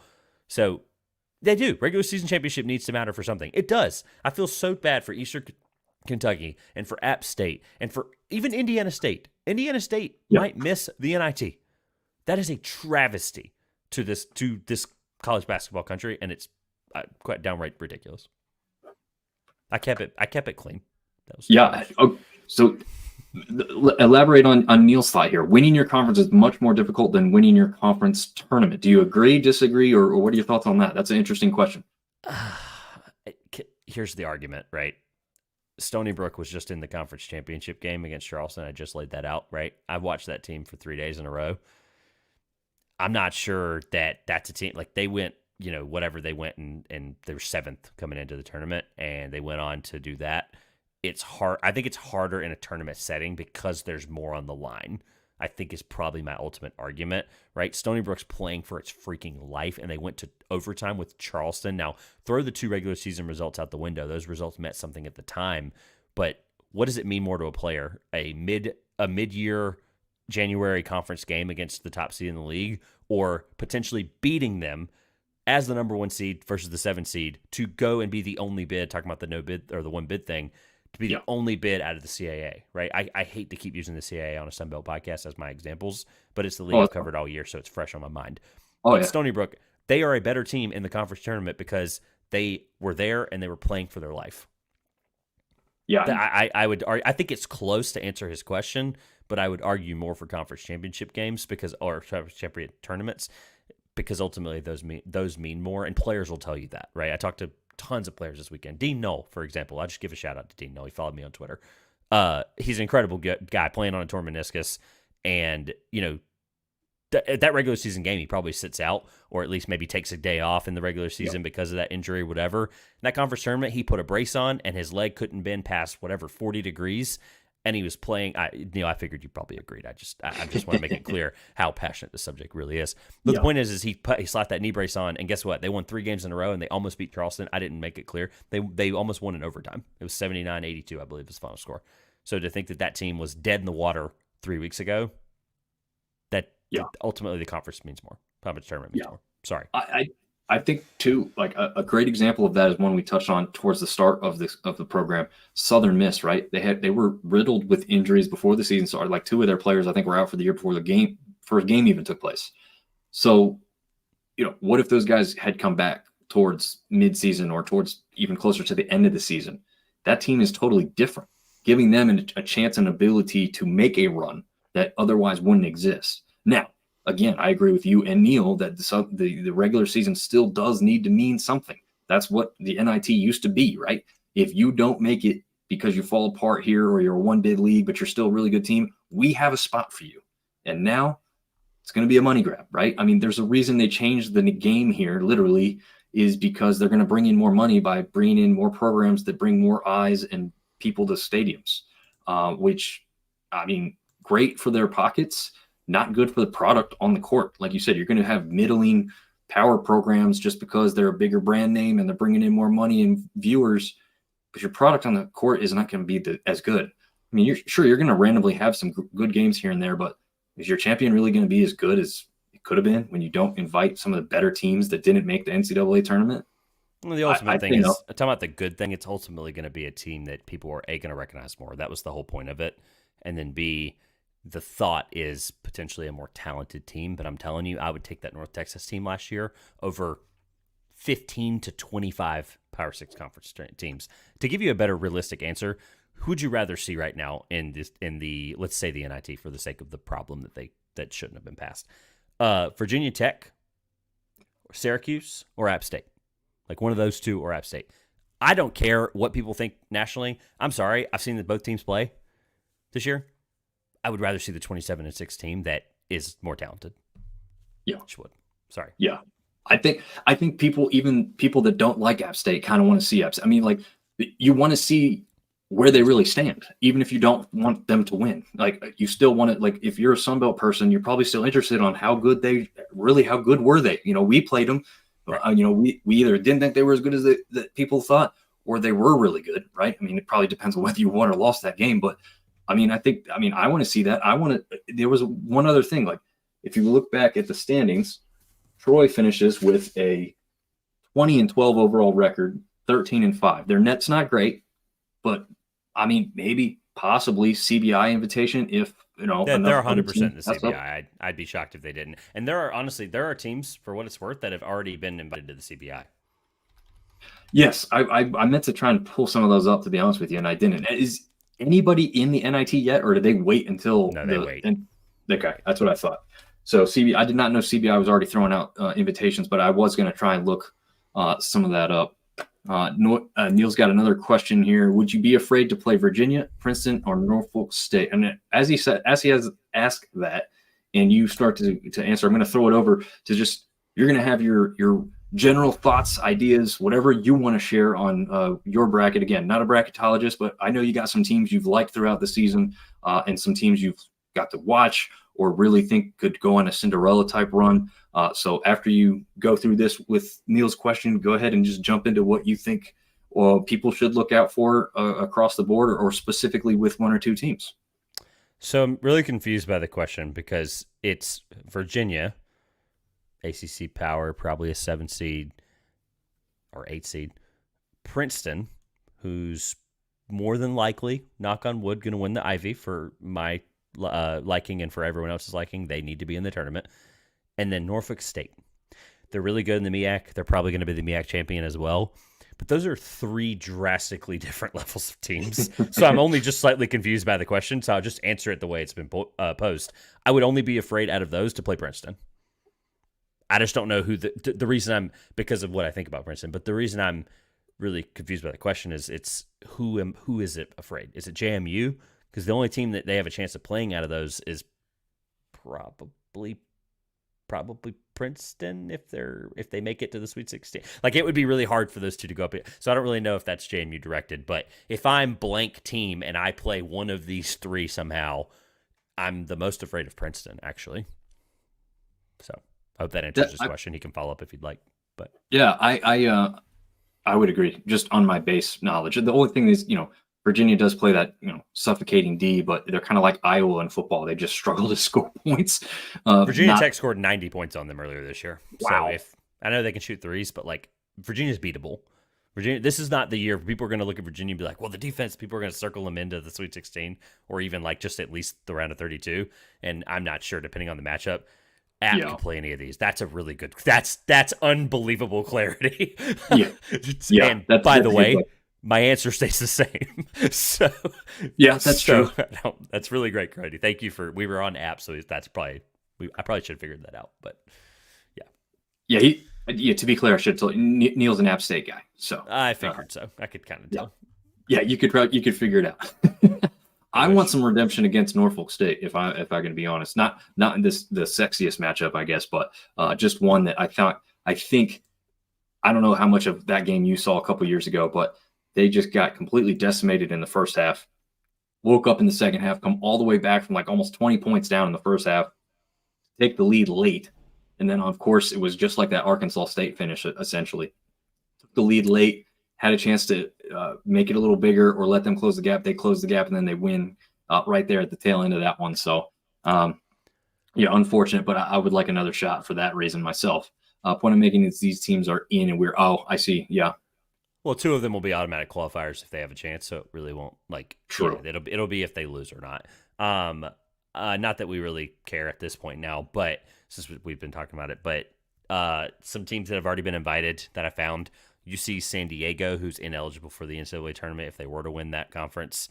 Huh. Doesn't matter. They're in the CBI, which is really awesome because I believe that makes them ineligible for the NIT because technically it's the college basketball insiders thing. So it's not NCAA official. Like it's not Gotcha. deemed to the rule. And I think that is it. I think they actually literally might be the only one. And why is that? What's are they suspended under something or? No, like that's they're ineligible. No, sorry, ineligible because they just came up for the 4-year rule, the transition rule. I got you. Yeah. Okay. Like Queens is another example. They probably go to Yes. the CBI. Well, them they won't because of record, but they are another example of a team that's in transition as well.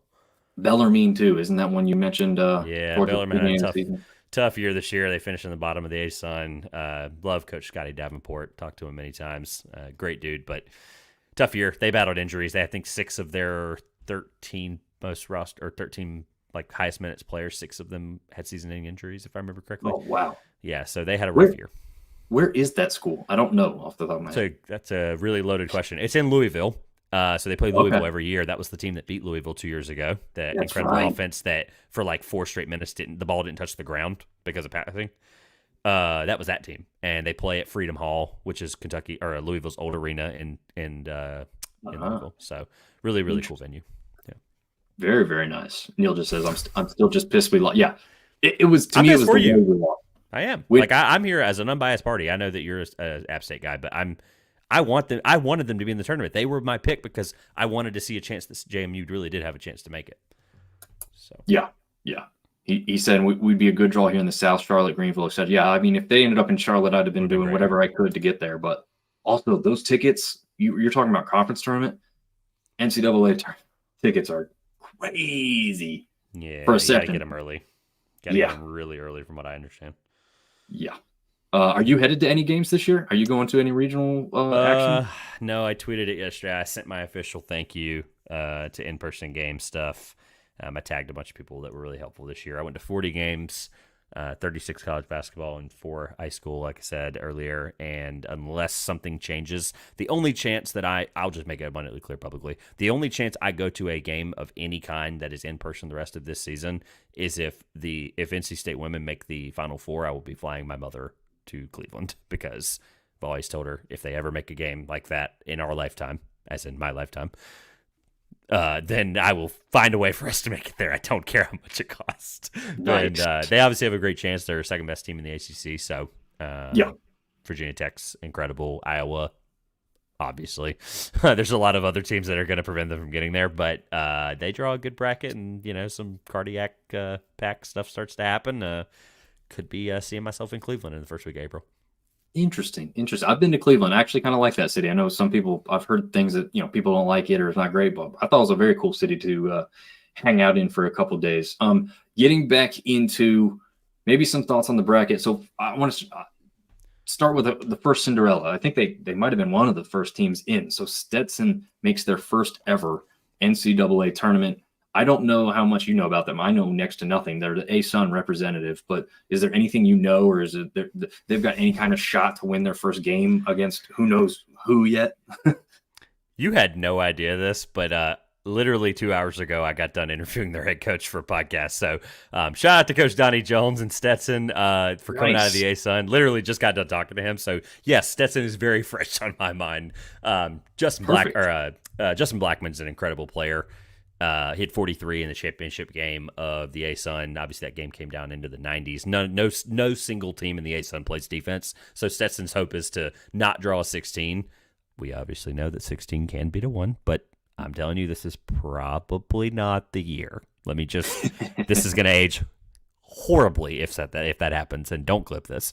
But this is probably, even what I think about Purdue, this is probably not the year.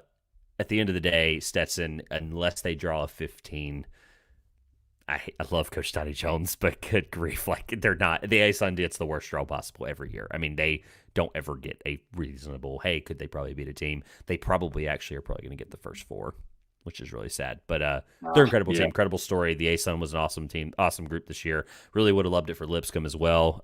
Know Coach Lenny Acuff pretty well, but Stetson. Shout out to Stetson. I don't really have a ton. They've got a super, good guard rotation, which is the cliche thing to tell you in March, but they actually do have that. Look out for their freshmen. You know what's crazy enough? I just had them pulled up talking to him, and I don't have it pulled up now. But they had a freshman that he keyed in on. I asked him, hey, who's somebody that the national public, when they look at the thing, they're going to see Blackman, obviously, and they're going to say Jalen Blackman. Sorry, I said Justin Blackman earlier. I'm pretty sure that was a wide receiver for Oklahoma State. So shout out to the Blackman last name. I got me all mixed up. Hey, points for Jalen knowing Blackman. that though. Points for knowing the name recognition. I was really big into the draft in the NFL back then. I don't know why. So Jalen Blackman, Stephon Swinson, who hit a really big buzzer beater for them to even get to the title game in the ASUN. Look out for Tristan Gross, their freshman 6'6". They're playing him at power forward because they had a guy that go out with an ACL injury, and yet they still won the conference tournament. And so shout out to Stetson. That was probably longer than you expected me to talk about Stetson, but no, that's great. No, that's awesome. I did not know that tidbit, so that's really cool that you got to talk with him before that. So it looks like who did you say punched their ticket again tonight? Charleston. Yeah, that's a team I can't sit here and tell you that they don't have a great chance, just like they did last year. They just got incredibly unlucky last year. All of the obvious pretty picks are going to be. Just to answer your question that I think you were getting at there was all the obvious pretty picks. Everyone's going to pick Grand Canyon if they make it out of the WAC. Everyone's going to pick JMU. Like, let me just make that abundantly clear. They're going to be the most picked 12, 13, 14 seed in the tournament. It's not even a question. They're a 30-win team, just like Charleston was last year. 30-win team, the whole thing. Right now, I leaned Grand Canyon for 2.5 months. I cannot sit here and tell you with a conscience that Charleston isn't a team that can make the Sweet 16. They are. They're 1,000% that. That Stony Brook loss was desperation on Stony Brook's part, like we've already established. And Charleston's incredible. They can win any game in any way they want. They can score 90. They can score 60 like they've done in this tournament. They can score an incredible amount of three-pointers. Rain Smith's, an unbelievable player. His impact is felt even more when even he doesn't shoot well. He was 3 of 10 the other night, and he was like plus 29 plus minus. That just gives you an idea how good the team is. Incredibly deep. Coach Pat Kelsey, I've made it very clear, is one of the best coaches in the country, who will probably not be at Charleston long either. But I don't want to say that too loudly. But I got the chance to interview him this weekend, obviously, in D.C. Incredible coach, incredible guy. Want to root for them. Charleston's probably my pick if I had to answer your Cinderella question with one name and not 55 names that I probably feel strongly about. Nice. One I recognize that just made it. You touched on Morehead State earlier. Drake's in there, which they've always, every couple of years they seem to go on a run. I guess they were just in there last year. By the way, that's the other pretty pick. By the way, people are going to see, like, people are already picking them as a Sweet 16 team, and we don't even know a bracket yet. And they drew Miami last year, who made the Final Four. And again, that game was less than 10. People don't realize that. Yeah, good one. So, any thoughts on a former SoCon opponent for Georgia Southern and App State in Sanford, down there in little private school in Alabama? Bucky Ball. Bucky Ball is incredible. I mean, they're 29 wins. They could win 30 if they beat somebody in March Madness. Not exactly sure where their seed is right this second. It's probably not going to be good because the SoCon doesn't get treated very well. They are a 13. Wow. Okay. Somewhere around the McNeese State's can also be. There's so many mid-majors this year that people are picking that are incredible.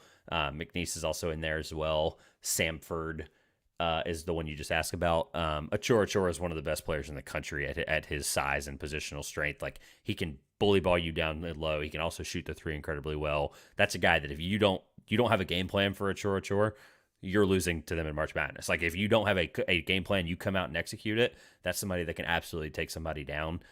Interesting. I know they played Purdue earlier in the year. They do challenge themselves. Like, I know they played Purdue. The only reason I can remember that verbatim is because they did the jump ball. They did like a video where like they had their shortest guy. He was like 5'2" or something stupid like that. And they had him jump the ball against Zach Edey or something like that. I just remember the promo video for it. It was really funny. They lost that game to Purdue 98-45 in the first game of the year. So tough. But no, at the end of the day, Stanford's a great team. They played Purdue, VCU. They played as well. They played Louisiana, Belmont. These are all teams that I think were good, even if they didn't make the tournament. And then they played, obviously, their conference schedule. So I think that they are an incredible offense. They don't miss. They're 56.9% effective field goal percentage, which is ninth in the country. Now, if they miss, you got a game on your hand because they lost to Furman this year, who took advantage of that. Mercer, who was really bad in the SoCon, and they took advantage of it, 88-84.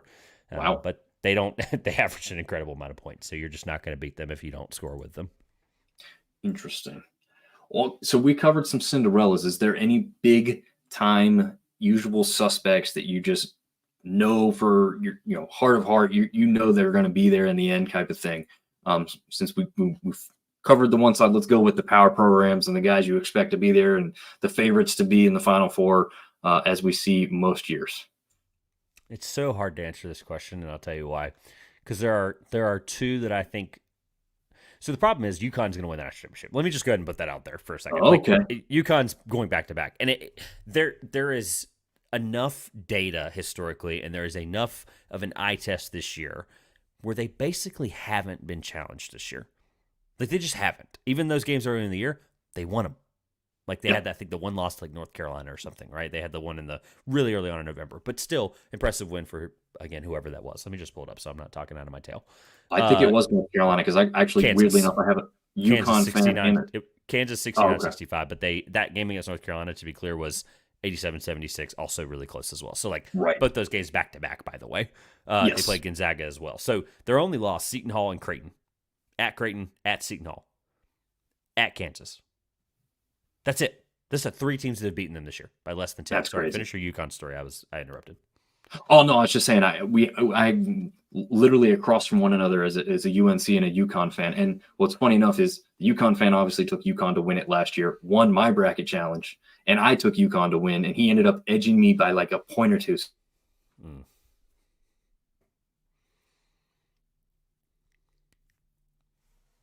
Took the cake there. All right, I think I got you back. I think I lost you for a second there. You're good. I heard the most of it at the end there. So, I just want to preface with that UConn is more than likely going to win the national championship. Let's just make that abundantly clear. So to answer your question beyond now that that's established, because I'm not the only one that thinks that, millions of people think that. My pick that has been really unpopular for most of the year, I think Houston has as good a chance to beat anybody in the March Madness tournament. People are going to tell you about the offense. They're going to tell you about missing Terrence Arsenault for the season. They also just lost somebody as well to a foot injury. They're number 1 in the country in Javier Francis. No, they lost Joseph Tugler, unfortunately, to an injury. But look, is stuff piling up for them a little bit right now? Sure. But did they also just go from the American Conference to the Big 12 and then literally not drop off at all and won the Big 12 for crying out loud? Like, let's be real with each other for a second. Yeah. They went from the American, who, not knocking the American, but they were the perennial powerhouse in the American. In year 1, Coach Sampson gets them to the Big 12 and wins the Big 12 regular season championship. That's ridiculous. Like, the Big 12 is going to have 9 tournament teams. Every single night was a tooth and nail fist fight battle. Best defense in the country. I saw them play 3 times in person this year. Got to talk to Coach Sampson a couple of times after those games. I'm telling you, Houston, again, people are going to clip this. This is going to age poorly if they lose in the Sweet 16 again or something stupid like that. But this is a team that has been through enough. They're experienced. Jamal Shedd's been in that program for many, many years. He's one of the best guards, if not the best guard in the country. Obviously, there are plenty of guys up there in that conversation. LJ Cryer has made an unbelievable impact on this team. The front court is a lot deeper than I think people give it credit for. Obviously, the injuries don't help that. So without going way far into my Houston problem, they are 68.7% from the free throw line, which is 301st in the country. So close game, kind of thing. Tough. Problem is they don't play close games that often. Like I was literally driving back from the CAA championship, and there was some guy on the radio talking about Houston, and the way he was talking about him, it sounded like they were in the American in his head. And people were like, he's like, can they score 80 or can they score this or whatever? Literally 3 games ago, they played Oklahoma and they won 87-85. Oklahoma, who, by the way, 40th in KenPom, really good season this year in the tournament. So they're able. The problem is teams don't score 80 on them. They just don't. They strangle you, right? They absolutely put you in a stranglehold. They're the number one defense. By the way, as of right now, they will finish as the number one defense ever, according to Ken Baum. Again, Wow. 99. Keep that in mind. There probably were some Wow. better defenses we didn't know enough data about. But Houston will finish as the best defense ever. And then offense, they're 11th. So tell me enough about the offense. I can tell you it's Ken Baum. I can tell you there's some things against it, whatever. But they're still one of the best teams in the country that I think not enough people are going to be picking. And then to kind of answer your question and not give you literally the two best teams according to Ken Baum right this second, Tennessee. I think this is Tennessee's year to at least get to the Final Four. Dalton Connect. To be a transfer from a school of that size, I mean, like, I don't have the exact team in front of me, shame on me, but people have said it a million times. They know where he transferred from. But to be a transfer 4 years, Northern Colorado, got it, bingo. To be a transfer from Northern Colorado and to be arguably the second best player in the entire country, if I had a vote right now, I want to be abundantly clear, I would vote for Dalton Connect for Player of the Year. I would. Wow. National Player of the Year. I would vote for him for National Player of the Year. Zach Edey won it last year. Dalton Connect's jump up and just what he's done offensively and even defensively in some metrics is absolutely unheard of, and he deserves every bit of the praise. The defense is legit. They're third in defense. They're 25th in offense. I think this is the year they're battle tested. They're, obviously they split the season series with Kentucky, so they've played those really tough games, and they looked incredible early in the year as well in Maui. So I have no reason to tell you that Tennessee can't be in the Final Four. The problem is I only think there are two teams that can actually win the national championship, and I've already talked about them. So to answer your question, I've been talking for way too long. It's probably Houston, Connecticut, Tennessee in that order for me right this second. So there's no chance, because one of the brackets I brought up has Tennessee going up against Stetson in the first round. No chance. No, because Dalton Connect exists unless he gets like COVID the day before. Like there's just like Coach Kelsey and for Towson the other day was like, someone asked like, hey, I know Charleston's tomorrow and you probably got to recap this game and actually like break it down, whatever. I'm only saying this because of what he said was funny. They were like, any keys to like potentially beating Charleston? He's like, yeah, I don't know. Maybe they have the wrong time for the game. Maybe Berzovic gets COVID. Maybe Rain Smith starts shooting with his right hand instead of his left hand. Like he just started laying out the most ridiculous. And this is Pat Scary we're talking about from Towson. But anyway, but the point is that's basically what would have to happen for someone like Stetson. Again, no disrespect to Donnie Jones. I love him to death. But it's not even a Stetson thing. It's a Tennessee probably beats their first round opponent by 40. Like it's that they probably hold them 250 and they score 90. Like it's probably what's going to happen. It's definitely going to be the 9 or 10 o'clock tip that ends up being later than it should be, right? Like, the one that always just leans into like the next hour that it shouldn't. And you're watching, it's like 10:22 Eastern or something stupid like that. It's the one that you're going to be like, I could use some extra sleep even if it's March. And you probably go to bed without any worry there. So, yeah. Okay. That makes sense. They also got that Ziegler kid over there too, for Tennessee, who's on the smaller side, but really, really good defensively, huh? Brother playing at St. Peter's as well. Yeah, he's an incredible guy coming off an ACL injury, lateral quickness. But he was the best player on the floor in the Kentucky game. So that team is obviously, I'm not giving enough of them credit, but Dalton, they go as far as Dalton Connect will take them. You didn't ask this, but I think the way you were alluding to the Stetson thing, this may be something that would at least give you maybe what you're looking for a little bit. If there was a team, and I'll just stick with the top 10 in KenPom, I'll say top 8. Let me eliminate Creighton, Illinois. All teams that are realistic 1 seeds except for Auburn. So Houston, Connecticut, Purdue. Auburn's not a 1 seed. They're just not. Tennessee, Arizona, Duke, North Carolina. Those are all realistic 1 seeds, maybe even Duke, right? So just North Carolina, Tennessee, Purdue, Connecticut, and Houston and Arizona. The team that could lose if there was a 116, it would be Arizona. Oh, yeah. Really? 100%. It would be Arizona. It would be a 2 for 18 Caleb Love kind of game. It would be a team that has a really strong front court to go up against Omar Ballo.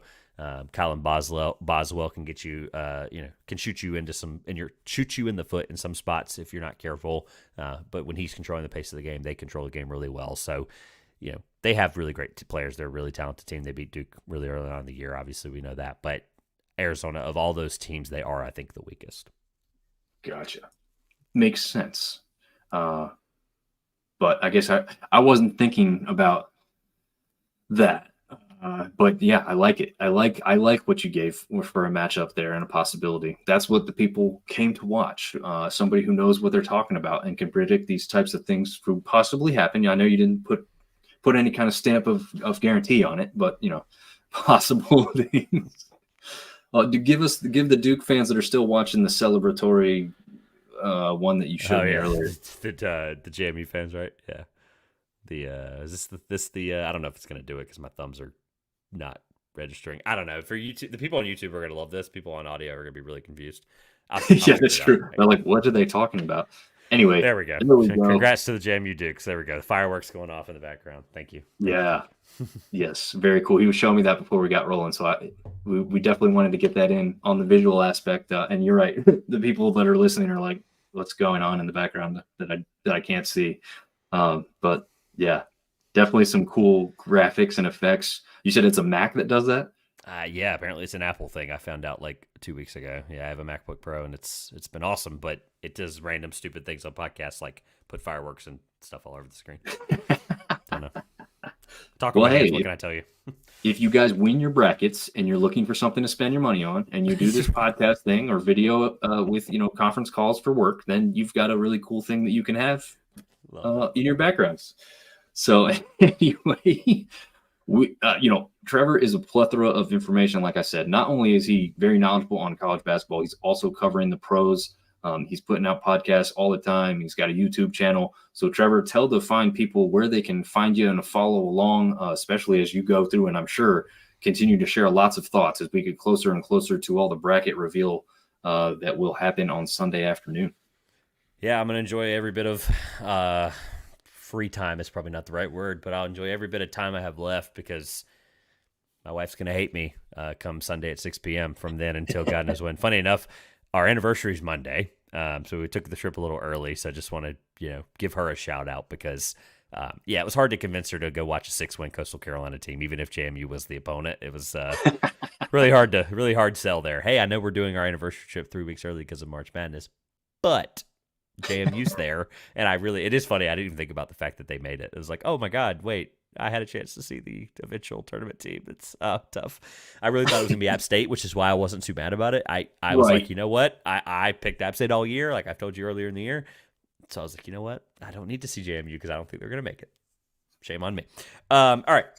So we're already here long enough, I'm sure. So first of all, thank you. I just want to say thank you for the opportunity. I'll be working on a lot of stuff the next couple of weeks. It's aged poorly now, but I did a CAA recap. If anyone wants to read the work there, some quotes from coaches I felt like aged pretty well, regardless of the tenure there of their team and how far they made it. My last recap was on Sunday. Also, just House of College Hoops, all the stuff that we have going on over there as a collective, kind of like College Football Dogs a little bit there in a sense. We cover college basketball in that vein. We've got a guy that was at the championship tonight, so I'm sure he'll have a great recap up there. Zach Penrice. Give a shout out to him. House of College Hoops, wherever people want to go find that. And then myself, obviously, like you have in the title, 2 Pointers Podcast. Well, it's on the screen as well. The 2 Pointers Podcast. I've been doing that for about 3 years. I don't know when it's going to go out. I don't know how it's going to go out, but we're going to figure it out. I'm really glad we did this the week before. I appreciate that. I would love to have talked about the actual matchup that they have, the MU, but again, it's all hypothetical right now, and it just would have been impossible. So look for content from me on Selection Sunday. ECB podcast will be at 5 o'clock. We'll have some coaches on. We'll have some players. We'll have a string of interview series of coaches and players that have already locked up their tournament bid, like Donnie Jones and the Stetson Hatters. You can see those interviews on the ECB podcast, Facebook group, YouTube channel, all that stuff as well. And then my show, I pray to God that I might get my show out by Tuesday night because basically on Wednesday, people are sick of trying to preview stuff and do the brackets, and they're just like filling them out brain numbingly on Wednesday and Thursday. So it's really, I hope to have it out by Tuesday. So whenever it's out, like, follow, subscribe, all that stuff's greatly appreciated. Very nice. Yeah, absolutely. We've got one last comment from Neil, who's staying with us all the way to the end of the show. Good show, guys. I'm still pissed. Don't like JMU, but congrats to them. And then he has this really ugly, terrible saying at the end here that he says, "Go Heels." Oh gosh, I got to take that off the screen as soon as I say it. It almost got sick in my mouth there. I can't stand that school at all. You're a Duke guy, right? To be completely clear to me, I want to make sure you don't care. I'm not like a Duke guy. I wouldn't say that. Okay. I'm a Carolina hater. So because Duke is so evidently against them, feverishly against them, I just pull for Duke over Carolina. But I don't really like Duke. App State's my team, so It's hard to hate Carolina, if at least for on Saturday after what Kyle Tripakowski did. So, yeah, the next Grayson Allen, right? Yeah, I still can't. There are people out there defending that, and I just can't for the life of me understand it. So, I don't know either. But Neil says he's an app guy. Well, I know you're an app guy, but I'm an honorary app guy. Thank you. I am an honorary app guy for what it's worth. Honorary. There you go. But yeah, Trevor, thank you very much. Like you said, you appreciate being on the show. I appreciate you making the time for us because you brought all kinds of information and again, expertise. You might not be a bracketologist, but you could probably fake that you are, honestly, with how much knowledge you have. So we really appreciate you coming on the show. This won't be the last time, folks. Trevor and I talked throughout much of the season about specifically Sunbelt basketball, but even some other things. And so Trevor will be back on again in the future. And stay tuned. He's going to have a lot more coverage for March Madness. And maybe he'll say some stuff about some NIT and some CBI if we get App State and Troy in those tournaments as well. So thank you guys for tuning in. Check it out wherever you stream podcasts, and we'll see you guys around next time.